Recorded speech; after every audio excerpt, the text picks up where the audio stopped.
बांग्लादेश, चीन और पाकिस्तान के साथ त्रिपक्षीय बैठकों में भाग ले रहा है।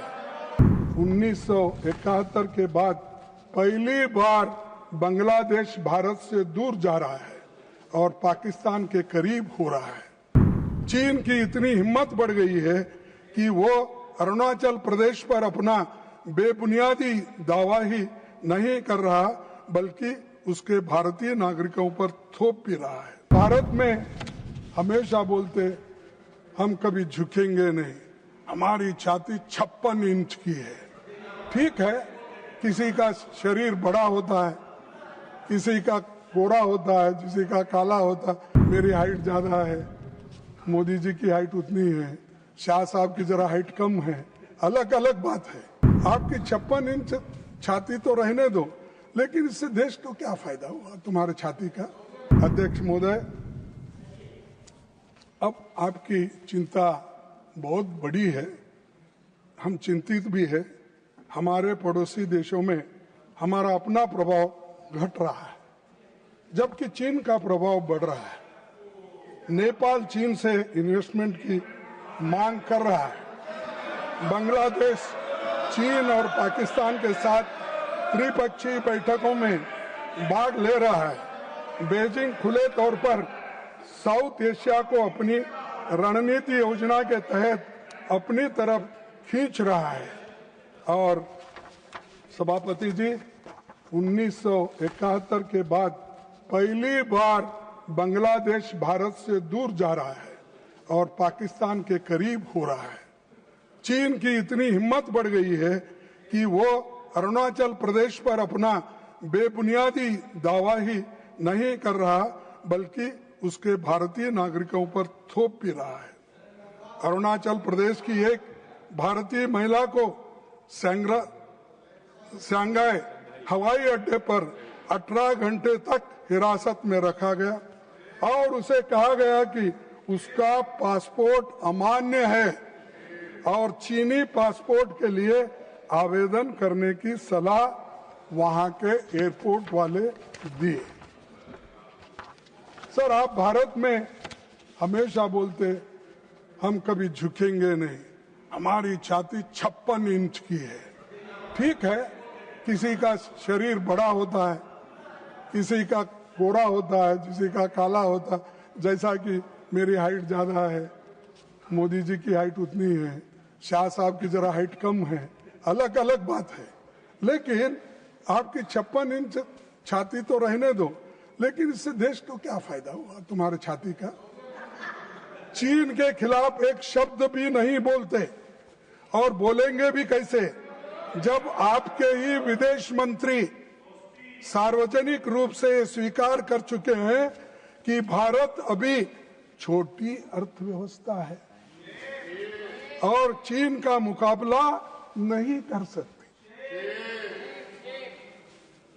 प्रधानमंत्री जी ने खुद 19 जून 2020 को चीन को क्लीन चिट दिया और कहा था ना तो कोई घुसा है, ना ही कोई घुस आया है। मैंने कहा, उनको मालूम है ये शब्द उन्हीं के हैं, मेरे नहीं। तो ये सब आप ही बोले हैं, तो आप कहाँ ठहरे हैं, किस बात का।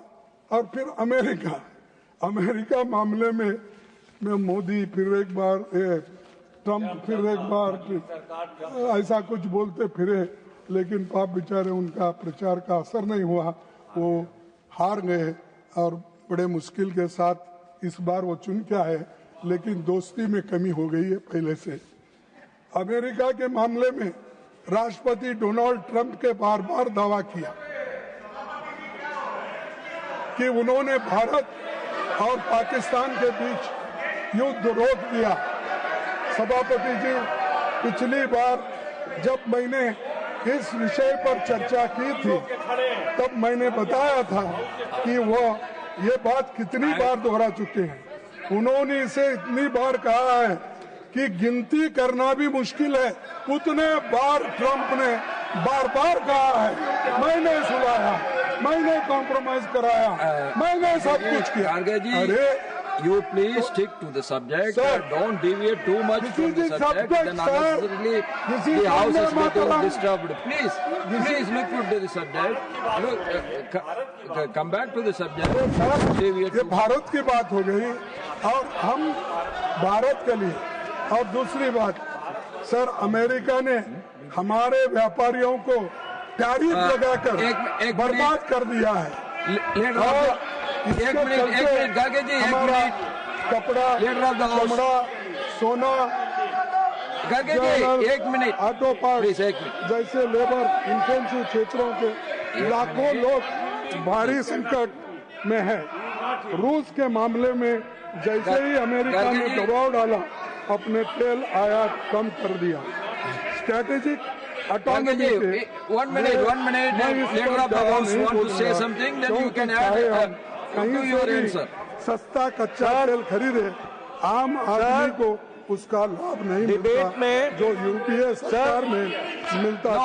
डिबेट में लीडर ऑफ द ऑपोजिशन को ये मालूम होना चाहिए जो आर्थिक किसी सब्जेक्ट पर होती है, उस सब्जेक्ट पर ही बहस होती है। प्रतीक केवल नहीं, लीडर ऑफ द ऑपोजिशन दिखाने के लिए आज उन बातों की चर्चा कर रहे हैं जो भारत के इकोनॉमी से जुड़ा है, जो इंटरनेशनल रिलेशन से जुड़ा है। मैं ये बड़े स्पष्ट शब्दों में कहना चाहता हूं, सरकार हर मुद्दे पर चर्चा करने के लिए तैयार है। हर मुद्दे पर आपने जिन मुद्दों को कहा उन मुद्दों पर चर्चा करने के लिए हम तैयार हैं, लेकिन डिबेट का एक लेवल है। देखिए, on the foreign policy, they want to have a full discussion. You want discussion on foreign policy, ठीक है। You want discussion on economy, it is allowed.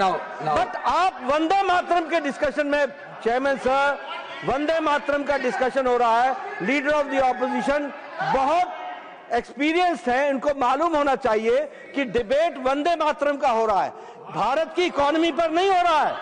अगर भारत की इकोनॉमी पर चर्चा करना है, हम तैयार हैं। आप सब्जेक्ट अलग कीजिए, इंटरनेशनल रिलेशन पर करना, हम करने को तैयार हैं, आप कीजिए, लेकिन don't deviate from the subject.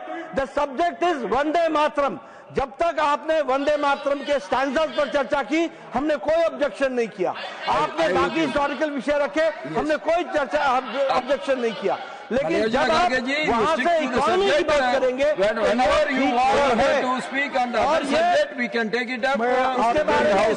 भी करें।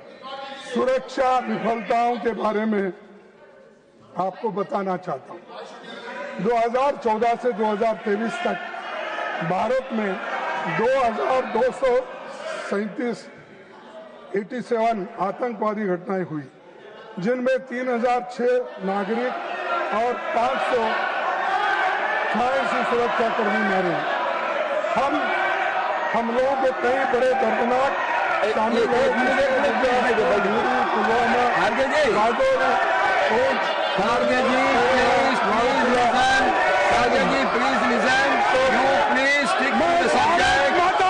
बात कर रहा हूँ। भारत माता की, भारत माता की।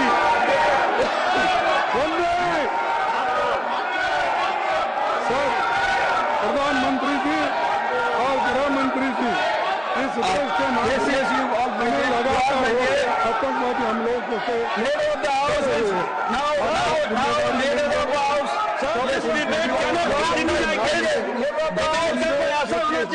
डिबेट होना चाहिए।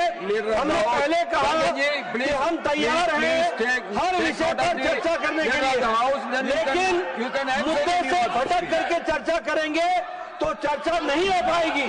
चर्चा करनी है तो उस मुद्दे पर कीजिए जिसके लिए उनको समय दिया गया है।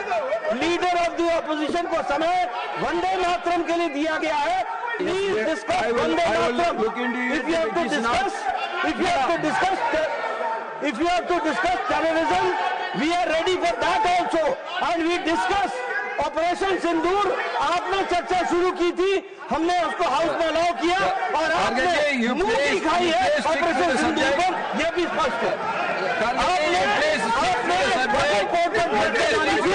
हमने चर्चा की, 2 दिन बाद आपने मुंह दिखाई है discussing किसी हाउस में हम हर बात की चर्चा करने के लिए तैयार हैं। इकोनॉमी पर चर्चा हो, हम तैयार हैं। आप टाइम तय कीजिए। आप इंटरनेशनल रिलेशन पर चर्चा करना चाहते हैं, लेकिन वंदे मातरम की आड़ में, वंदे मातरम की आड़ में अगर आप इस तरीके से चर्चा को डिबेट करेंगे और आप डिस्कशन को हाईजैक करना चाहेंगे तो ये नहीं हो पाएगा। इस तरीके का हम That is not correct. Please stick to the subject. If you want to discuss on any other subject, government is ready. We can go for that discussion later. You please now stick on to Vande Mataram. Others, all you please by day. All others, please be by day.